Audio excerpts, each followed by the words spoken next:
consultancy and valuation, especially on the capital market. And today I'm here to answer your questions and how much I can help to guide our young people so that they can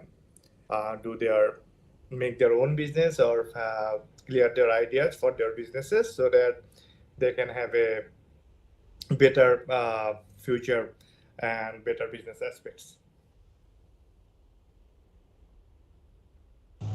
Okay. The only things that stand between you and your dream is the will to try and believe that is actually possible. It is a beautiful quote quoted by Joel Brown. So, with this quote, I would like to bring our talk show named Conversation with Consultants with episode 34 of our guest talk series. Good evening. I am Rima Kumari, a HR associate and ECR coordinator of SKNG. Great. And I am Pooja Kumari, HR Associate and OD Coordinator of SK Associates and Group, and we both are your hosts for today's talk show. Before we begin our talk show, let me briefly introduce SK Associates and Group.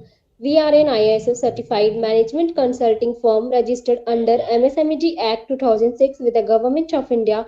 Our mission is to provide consulting services to student entrepreneurs globally, covering areas such as compliance, operation, marketing, research and development, human capital strategy, and operations. Our passion lies in helping these budding entrepreneurs bring their dreams to life and contribute to global economic growth.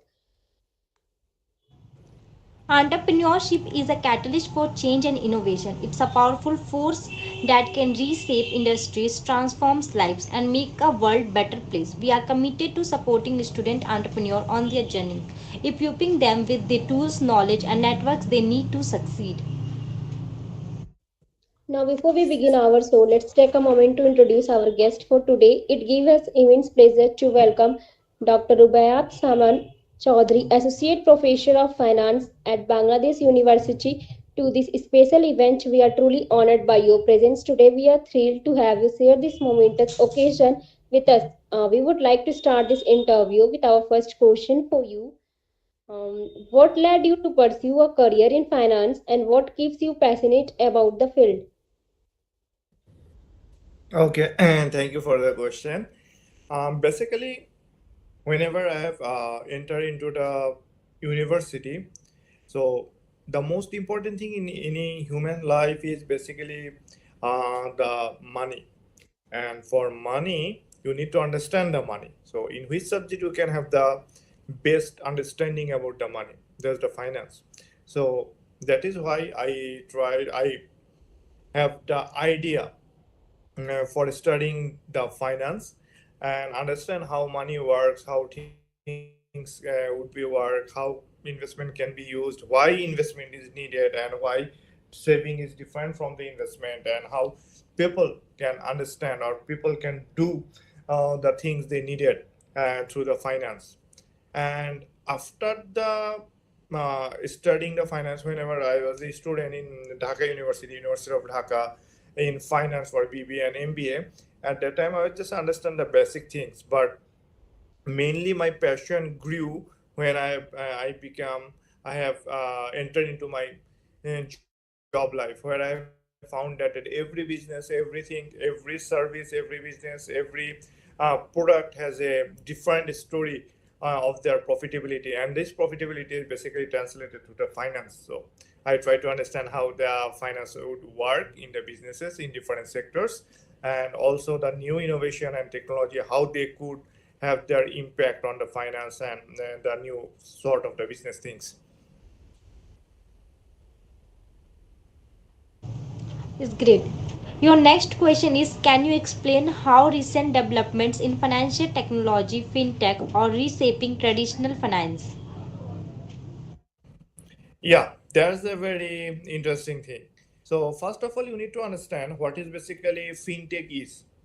So whenever we are talking the financial technology, most of the people are thinking about the internet banking, about the mobile banking, about in case of India, it is the what can QR scanning payments system or iPay.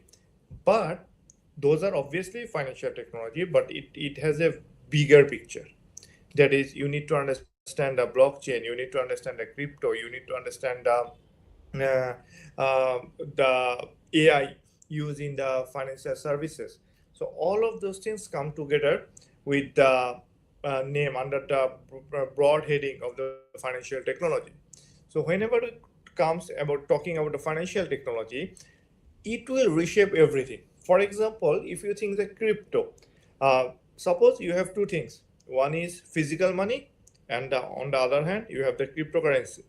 So suppose one of your brother or sister or any relative from USA want to send you some money. What is the traditional financing look like? They will go to MoneyGram, or they will go to bank, or they will go to any agent to deposit their dollars there. That dollar will come to the India.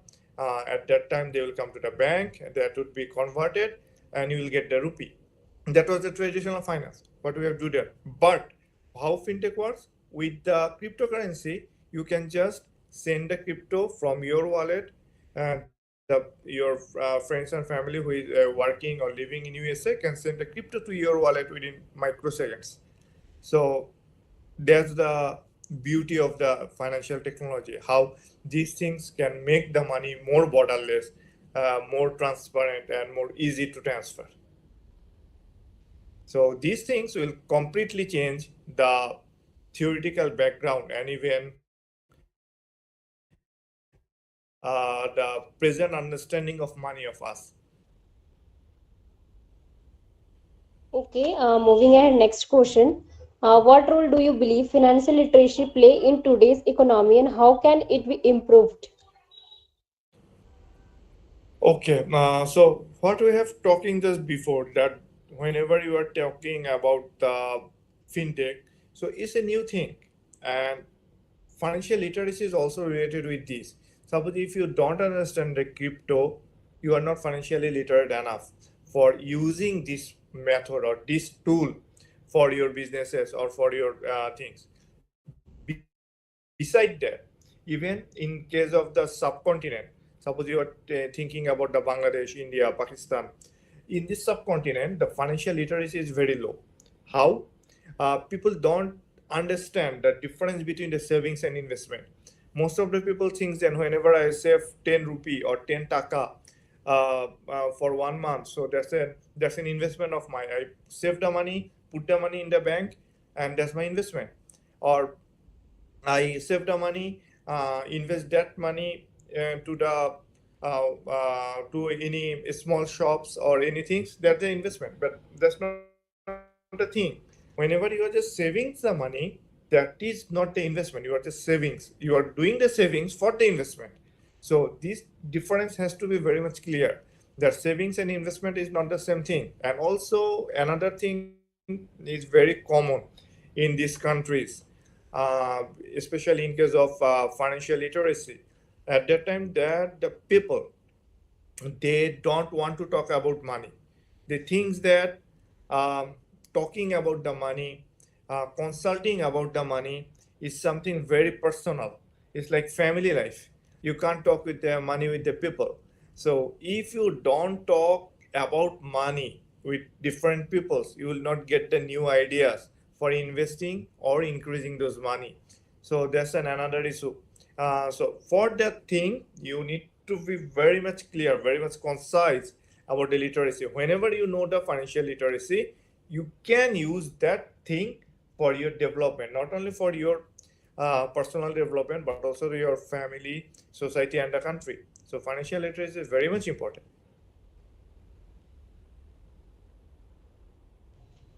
Okay, your next question is, how have global financial markets evolved over the past decades? Okay. So the thing is like that. There is basically no isolated country in the world. So every country is related with another country. Now, whenever you're talking about the connection of the countries, I'm not talking about their political connection or their or their other interests, but I am talking about solely about the business and the money. No country will survive without business with another country. Now, whenever you are going to have a business with another country, you need to pay money or you need to get money. So whenever you are paying money or getting money, so you need to go through the market, and we talk or generally say that that's the financial market. Now this financial market, both it has a capital market and a money market thing, that is the short term and long term one. So whenever the trade is increasing, whenever the business is increasing, whenever the countries are more related, so different companies, different businesses has their impact on different countries. So if a big company, for example, suppose we are talking about Apple. If Apple crashes in American stock market, it will has a tremendous impact to the all other capital markets, big capital markets in the world. Japan, Tokyo capital market, even Indian capital market, even Bombay capital market, and other capital markets in the world. So, what that have the impact? A big company that has businesses in different countries, and those countries businesses will be directly affected with that company's thing. So financial international financial market are very much related, and their things would be very much concise, and they would need to be very much uh, what can I say, related with each other. So financial international financial market will are playing a big role, and it will play a bigger role in the future, because the business will increases and the connectivity will increases, and people will be connected more, and the concept of border will be faded away in case of financial value or financial market or financial currency or cryptocurrency or whatever that is. So the whenever the border will be faded away, the things will be more interesting.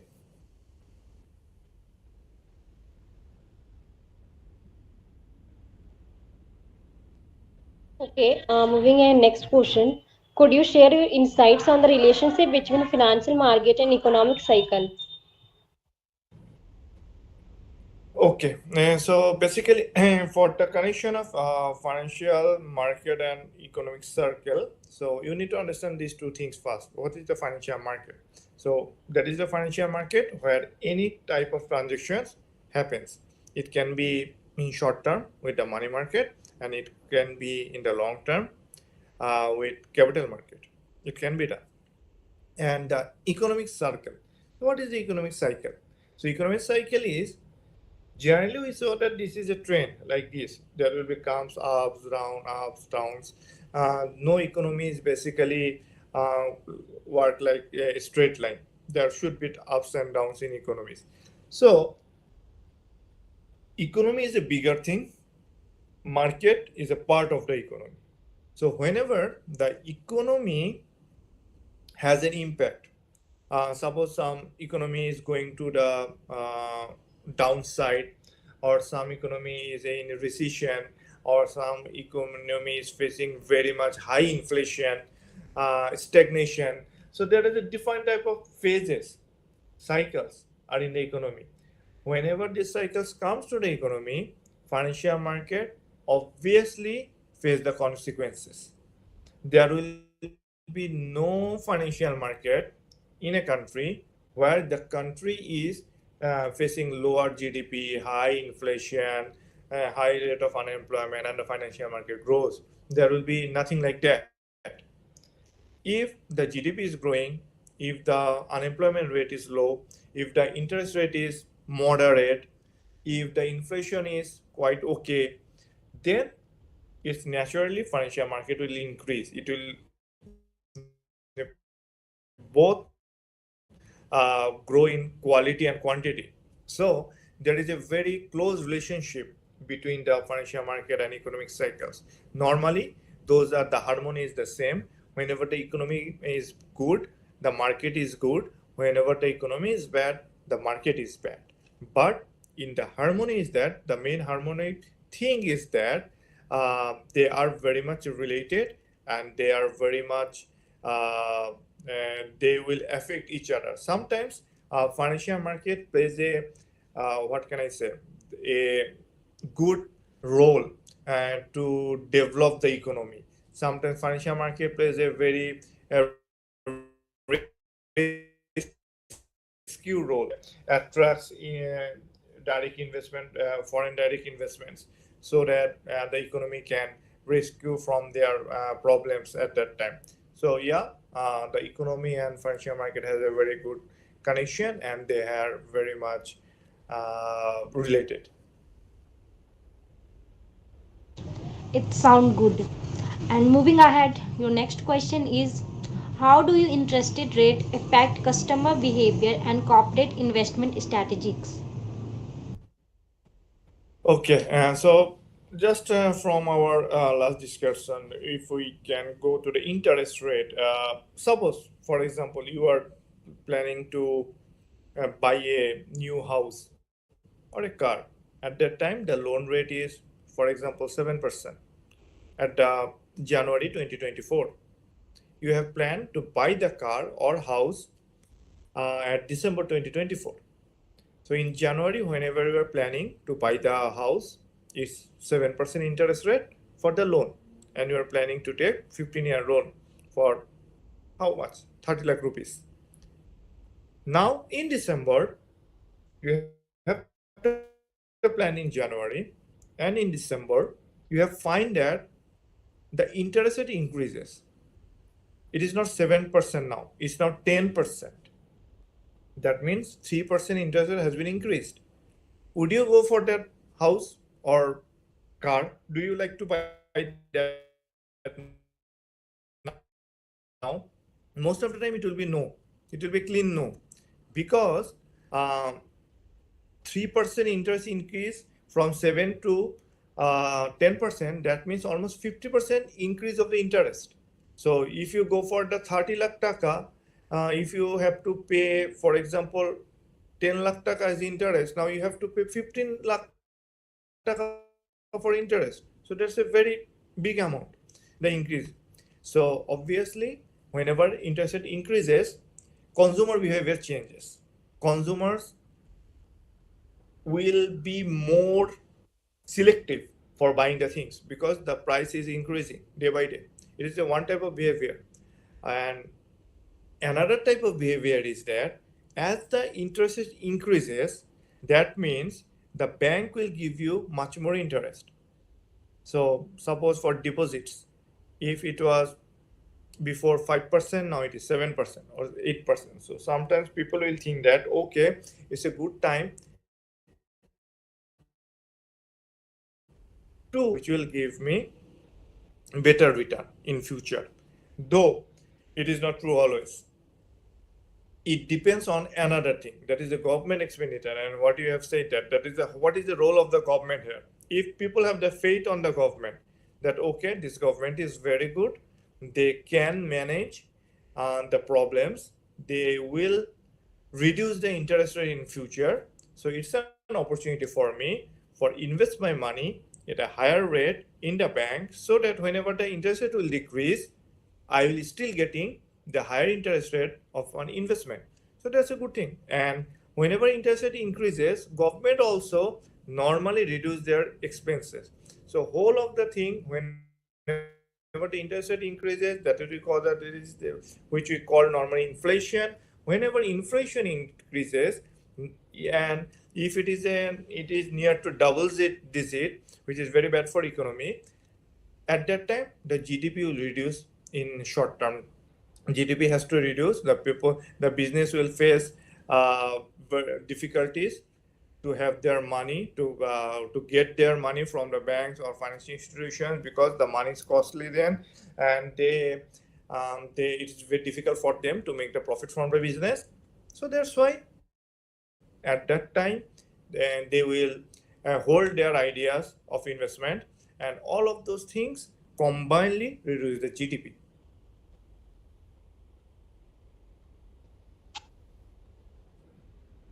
Okay, next question. Can you explain the concept of behavioral finance and how it influences investor decision making? Okay, that I have said before. Just the question before that is that whenever you're talking about the investment decision, it is completely and it should be completely decided by the finance. The investor behavior has to be very much calculative. It has to be very much dependent on the numbers, not the emotions. So most of the time, what is the most favorite way of investment of Indian girls, Indian housewives, basically, that is they want to buy gold.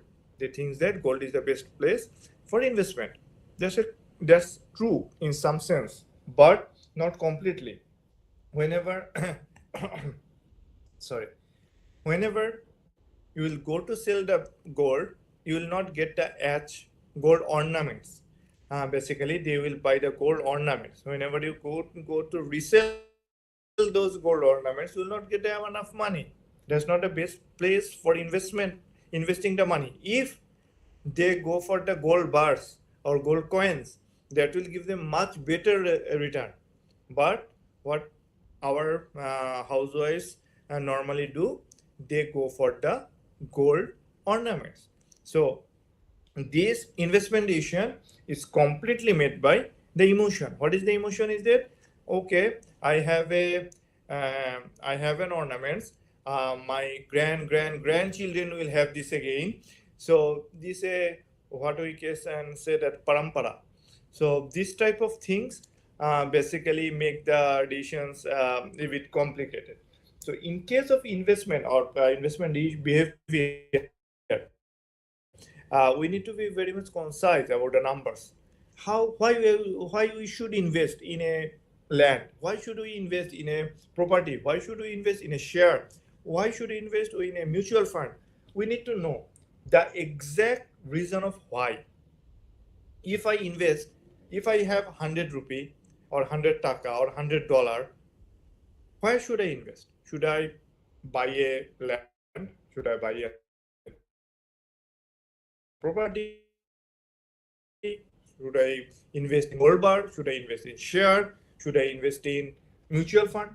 So every investment will have its good thing and bad things. So I need to be very much clear and very much calculative that where should I invest, put the money so that that money will give me the highest return. That money should give me the most return with the lowest possible cost.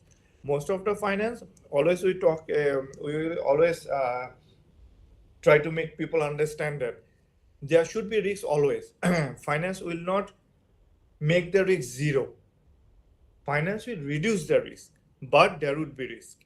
So you have to take the risk with the calculation where you can get the return, the highest return with the lowest risk.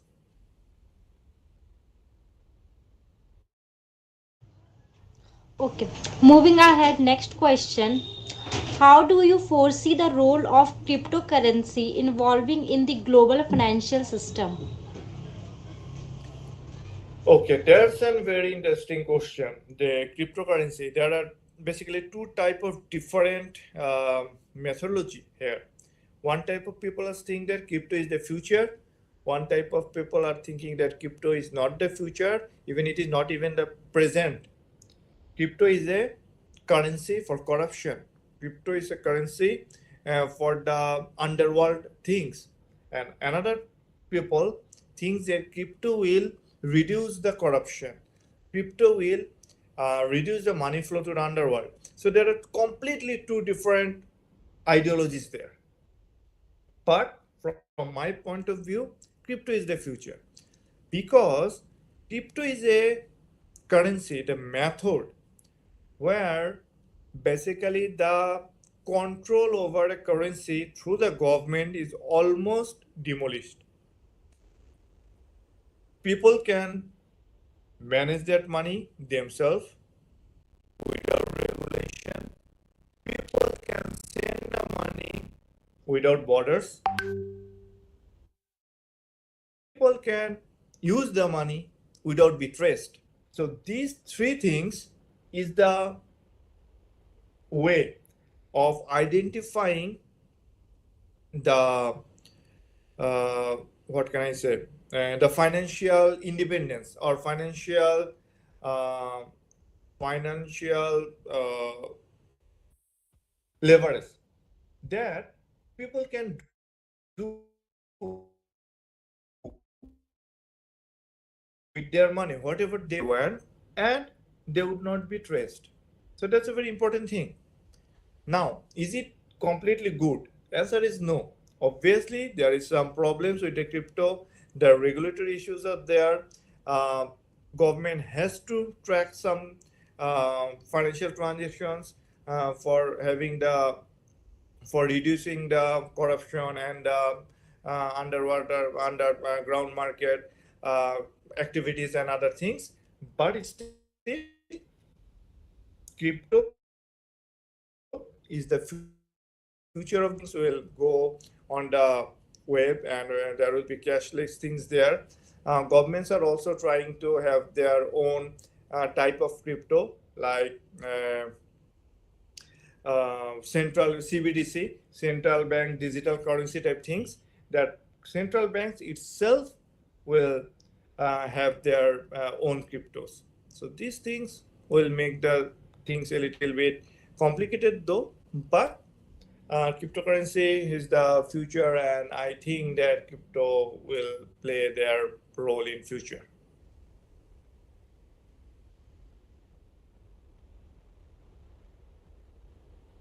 I think there is a network issue. No. Okay. Moving ahead, your Am I next audible? question is Yeah. yes, yes, you are. Good.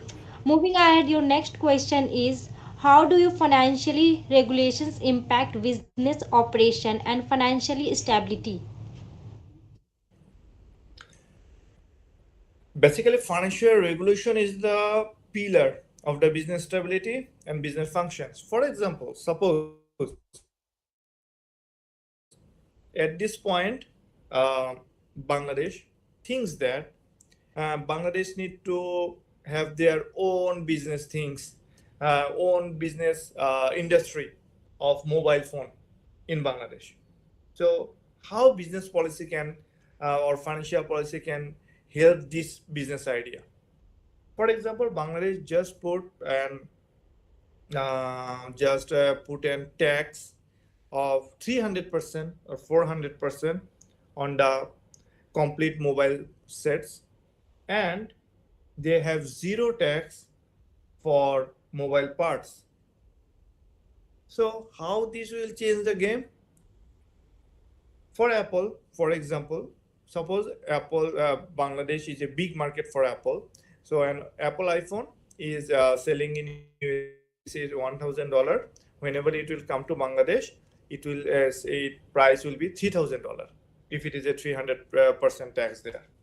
So price will go rocket high. Now, how can Apple can capture this market still? So what Apple can do, they can put their assembling company in Bangladesh. As their import cost of the parts is zero, so they can assemble their iPhones in Bangladesh, sell the iPhones at $1,000, and even export from here, because at that time they need not to pay taxes for importing the materials for assembling the iPhone. So all of those things come from the policy. Also, if Bangladesh or any country wants to support their export, what will they do? They will give some policy support. Like if you export this type of goods or services on that type of countries, you will get 10% extra benefit, or 2% tax rebate, or 5% reduced gas cost. So these type of things is very much needed for any business. Whenever you are going to start a new business or planning to have the new business, or a country plans to make a new industry or grow the present industry. At that time, policy support is very much important, and a stable business environment. Another thing is very much important, that is the policy need to be continued. I cannot say that in the morning that okay, you will get 10% tax rebate. After 2 years, I am going to say no. I have just abandoned the tax rebate. You need to pay tax now. So if there is a policy that need to be continued for at least 5 to 10 years, so at that time the industry can grow. So stability is very much dependent on the government policy, regulation, and how they are implemented. If the government policy and regulation implemented in a right way, in a right place, in a right manner, obviously the things would be better. It's it Okay, sounds good. moving on next question.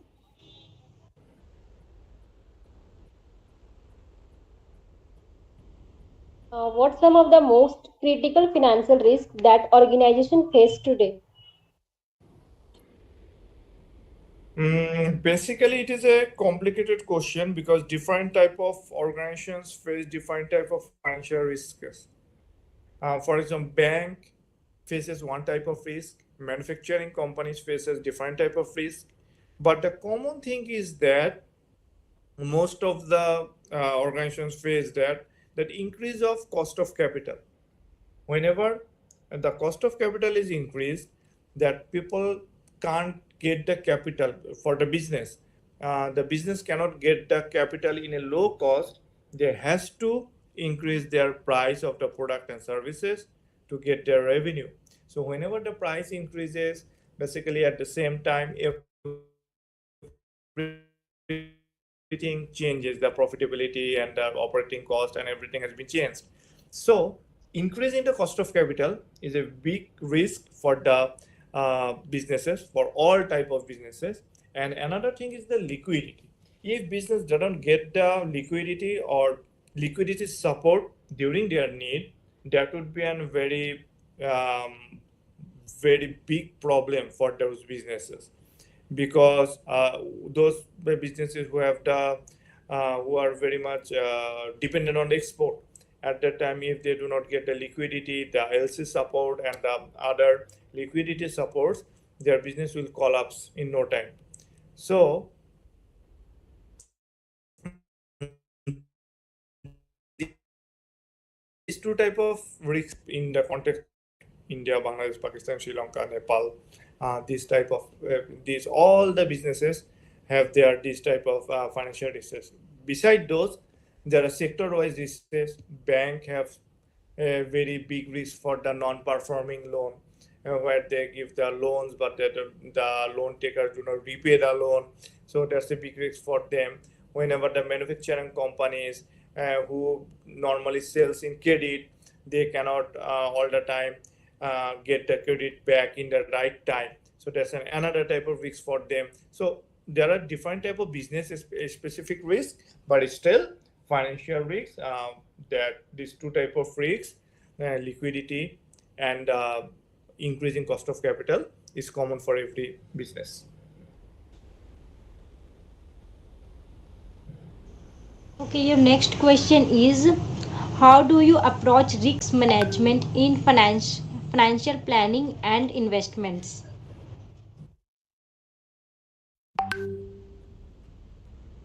Okay.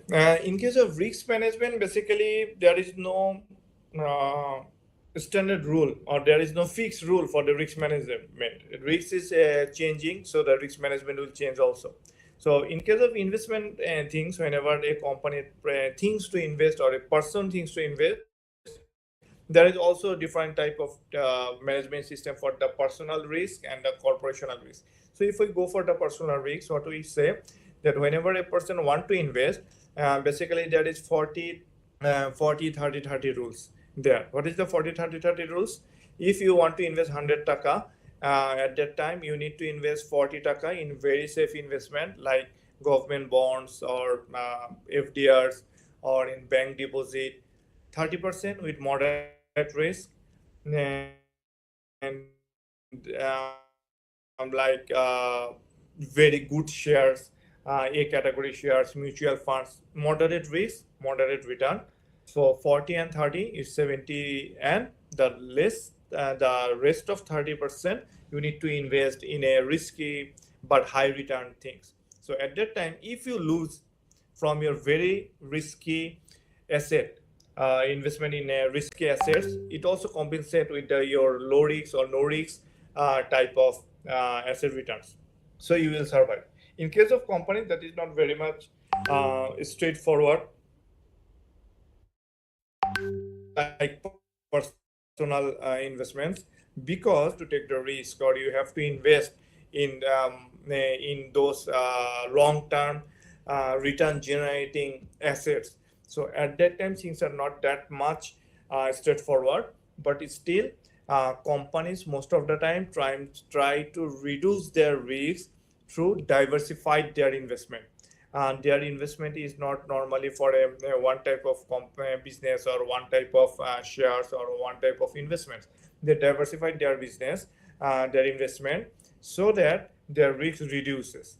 They try to have the risk and return in a manner that they can sustain the worst condition. There are scenario analysis. There are different type of scenario analysis for different type of businesses, and they try to make a plan so that they can survive in their worst condition, like corona outbreak or very massive sales fall. They can survive, so they have their business risk management. Those companies who do that very well or do that moderately well, they survive, and those companies who doesn't go for those type of risk managements, though it sometimes see that sometimes people think that this type of risk management is very much costly, and sometimes it take a lot of time. The return will come in a long term. Those all are true, but those are very much necessary, because whenever you are in your bad times, when you are in your bottom of your business, when you are in a worst case scenario, you need those type of risk management systems to survive.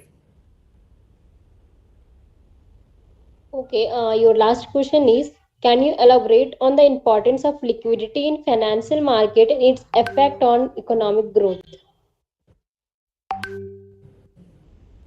Sorry, can you just repeat the question? I can't hear it clearly. Okay, sure. Can you elaborate on the importance of liquidity in financial markets and its effect on economic growth? Okay, yeah. Liquidity, what I have said before, that liquidity is a key to the business. You have to have enough liquidity. Now, suppose give an example. Now, taking an example that you want to start a business or you are running a business. Now, you need 100 crore rupee. Why? Because you have a order from USA to make a iPhone chip, and you need 100 crore rupee to make the chip and sell that at 200 crore rupees. So there's a very good investment opportunity for you, that your company is looking for this business for years. And now you don't have 100 crore money, 100 crore rupee, which is very common. No company will have normally have that much of cash. So what will you do? You go to the bank and ask them, give me 100 crore rupee for 1 year and charge your interest. I'll happy to pay you the interest, and I'll do my business. And now bank said that, sorry, I don't have the money. I can give you the money now. I can't sponsor you. I can give you the loan. So if you can't get the loan for the liquidity crisis, because this 200 crore will lead you to 2000 crore. So these type of things, whenever there is a very big liquidity crisis in where anywhere in the world, when there is a liquidity crisis, it will followed by lower GDP. Business cannot run without liquidity. It maybe they will not give you the cash always, but there will be different channels or different sort of way for giving you the support of the liquidity. If the business cannot get the liquidity support, business cannot run properly, they cannot make profit, people will lose job, GDP will goes down, so everything will collapse. So that's why maintaining the liquidity is very much important. Without having a healthy liquidity supply in the economy, economy cannot grow. If the liquidity supply is very good, is flowing the money from the right direction to the right direction, at that time it will give you the best option. It will give you the best proportion of profitability and make your business grow. Okay. Moving ahead, we would like to express our sincere gratitude to Dr. Rubaiyat Shaimom, Chowdhury Associate, Professor of Finance, Bangladesh University, for being our guest for today at Conversation with Consultants. Your presence and engagement helped to make it a success. Thank you for providing insight into your inspirational journey. Thank you once again. Thank you for inviting me in this program, and thanks for your time. Thank you all. Further, we could also like to thank our audience for listening patiently throughout the event. Thank you everyone for joining with us today and hope that everyone has gained some knowledge from this event. Looking ahead, we are excited to announce that our next episode 35 Conversation with Consultants will be held next weekend with Sania Khapadia. We hope to see you at all there. Thank you again and we look to forward reconnecting with you next week. Do subscribe to our YouTube channel and follow us all social media handles. To stay connected with us, goodbye and have a great day ahead. Thank you.